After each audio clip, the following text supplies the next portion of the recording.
This is the new rectangular stadium in Melbourne, almost completed. I must say it's a pretty impressive looking place from here, but I'm told the best spot to view it is from up there.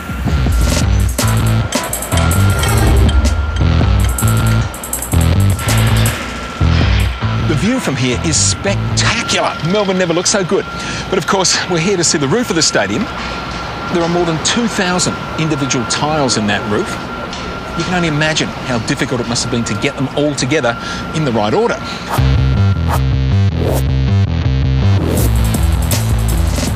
The shapes come about by a number of parameters. One, of course, is that we wanted to put the spectators in the best positions. But another design priority is what really sets this building apart: to make the structure as lightweight as possible. This stadium is taking the science of structural engineering into new territory. The idea of doing more with less is critical to how we go about doing design work. So it turned out, with the technologies we've got available to us today, that this structure is a very, very efficient and light way to do it. They've designed the roof of the stadium using a series of geodesic sections.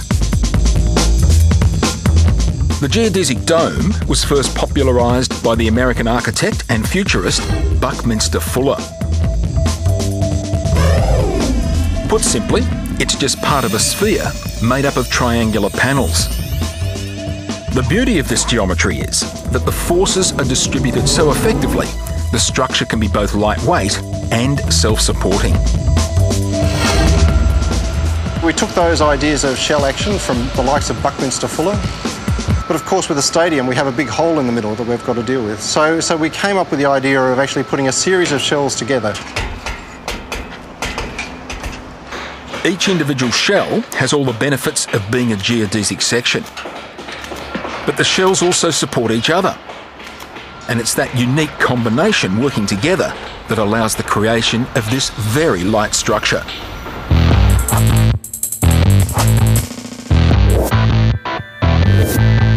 So you've got some physical models of the roof here. Yeah, it's the best way for us to actually understand what's going on. There's nothing like having something that you can actually pick up and understand. So each of the shells are different, but at the same time we had to get structural efficiency into it. So the shells themselves actually span between the groins, or what we call the cantilevers that run between each of those, but they actually sweep up and down across the stadium. So at the front there's sort of an arch action on the east and west sides, and it's those forms that actually give the roof the ability to carry load. When you look at this roof, you're struck by how complex it seems. Calculating the forces in a structure like this can't be easy. Really, it's the technologies that we've got today that have actually taken it forward. This one has actually used a lot more advanced analysis work. In previous years, figuring out the size of each piece of steel in the structure was a long and tedious process. Now they've automated the task, so they can run through hundreds of different options to come up with the lightest design. And what that means is we end up each time taking a little bit more steel out of the roof. What we regard as one of the key parameters, when you think about the kilograms of steel used in this building per seat, this building's probably 10 times less than what was used in Beijing per seat. We feel there's a great beauty in that, where the structure needs no more than it has to actually keep it up. Every piece is in its place. Because the shells all rely on each other for support, until every piece was in its place, the roof wasn't self-supporting. So when the last section was bolted in and the props were removed, the structure was really put to the test for the first time. I think the thing that was really great for us was when we pushed the roof up, pulled the props out and let it come down in its own right. It moved exactly the way we thought it would do.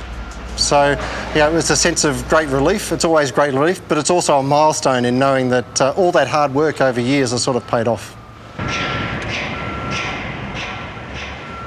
When you do something as adventurous as this, it's not like buying it off the shelf. But its complexity has been borne out in the building process where, as you can see, we've got it up and it's been a long and wonderful process to get there. Well, now it's the moment of truth for this stadium. The very first game ever is about to be played here. It's between the contractors for the project. So we've got the architects versus the engineers versus the builders. Even the lawyers have got a team in.